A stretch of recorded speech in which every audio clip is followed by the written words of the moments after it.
When the explanatory variable has more than two levels, the chi-square statistic and associated p-value do not provide insight into why the null hypothesis can be rejected. It does not tell us what way the rates of nicotine dependence are not equal across the frequency categories. There are, of course, many ways for the rates to be unequal. Having each of them as unequal to the other is just one of them. Maybe there are only two of the population rates that are not equal to one another.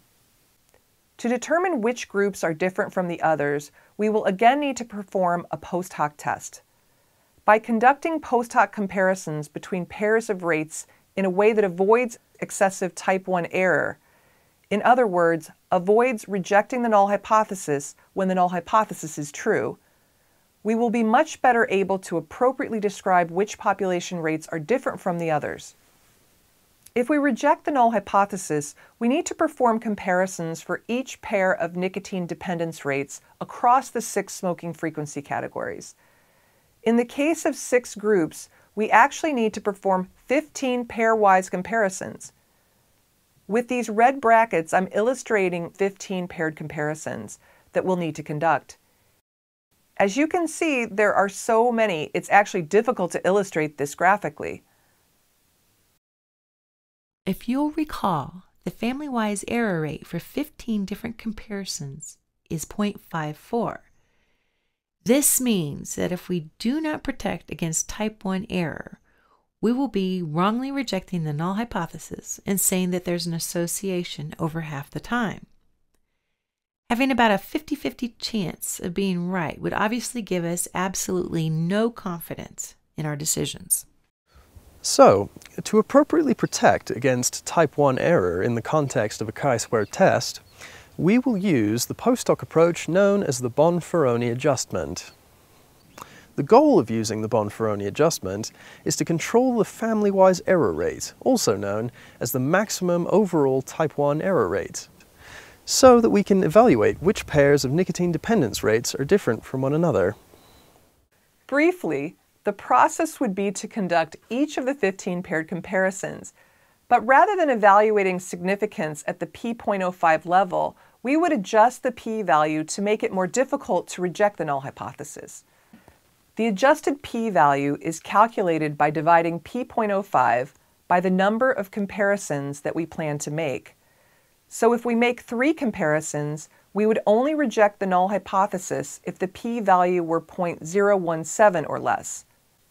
For the 15 paired comparisons that we plan to make to better understand the association between smoking frequency and nicotine dependence, our adjusted p-value is 0.003. Adjusting the p-value is definitely the easy part of the process. Now for the more challenging piece.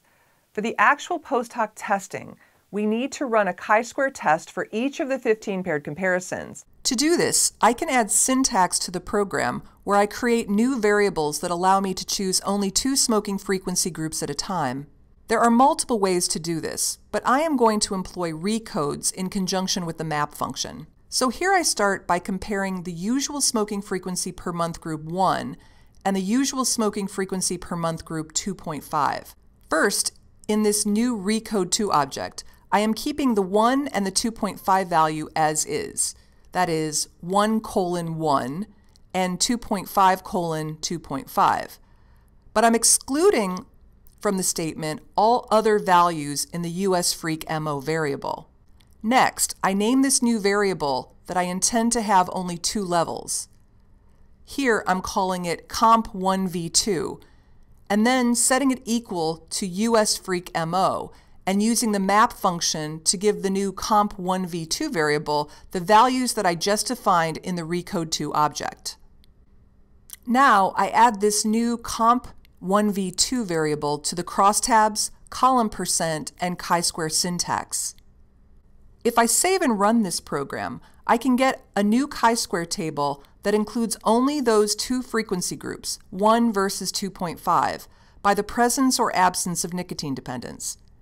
Again, I want to focus here on the column percentages, 9.86% and 18.46%.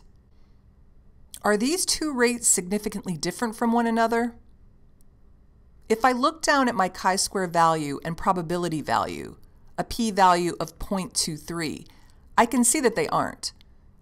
So I want to accept the null hypothesis since this probability value is not only not less than 0.05, it is definitely not less than my Bonferroni adjusted p-value of 0.003. Going back to my graph showing the rates of nicotine dependence for each smoking frequency group, I am going to use letter notation to designate the first two rates with the same letter, that is, capital A, indicating that they do not differ significantly from one another. But this is just the first step in our post hoc analysis. Now we need to run 2x2 chi-squares for each of the remaining 14 paired comparisons. Here's the syntax requesting a chi-square analysis comparing those smoking 1 day per month and those smoking approximately 6 days per month. Per our code, we can see that only smoking frequency groups equal to 1 and equal to 6 are included in the chi-square table and analysis. The nicotine dependence rates are 9.86% and 21.59%. The p-value associated with the chi-square statistic is 0.07. Even if it were 0.04, initially we might want to say that this is a significant finding because it is less than 0.05. Remember, though, that the adjusted p-value for this comparison is 0.003. So to be significant, the p-value would need to be 0.003 or smaller. Going back to the graph of nicotine dependence rates, we now know that frequency group equal to 1 and equal to 6 do not have significantly different rates of nicotine dependence. We'll illustrate this by again adding the same letter to the smoking frequency group equal to 6. Here's the code for several more paired comparisons. Basically, we repeat the same lines of syntax for each of the 15 paired comparisons, changing only the name of the recode object, its values, the name of the new variable to reflect the specific comparisons, and the names of any new objects that we create for our calculations or our printing results. When we run this program, the results include the overall chi-square table, that is, the 6-level smoking frequency variable by the nicotine dependence response variable, and then the chi-square tables for each of the paired comparisons that we have requested. The goal is to examine the p-value for each of the paired comparisons and to use the adjusted Bonferroni p-value of 0.003 to evaluate significance. Here, we've created a table that shows the p-values for each of the paired comparisons from the output. Obviously, there are several that are less than p is 0.05. Here are the p-values that are less than 0.003. As we can see, smoking frequency group 30, that is, those who smoke 30 days in a usual month, is significantly different from each of the other smoking frequency levels.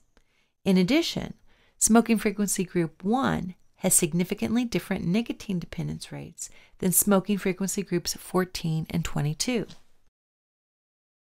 Using the letter convention, in which nicotine dependence rates with the same letter are not significantly different, these post hoc findings can be pictured like this. Here's another way we could picture the significant differences between rates. As you can see, the more differences there are, the more challenging the visualization can be to create.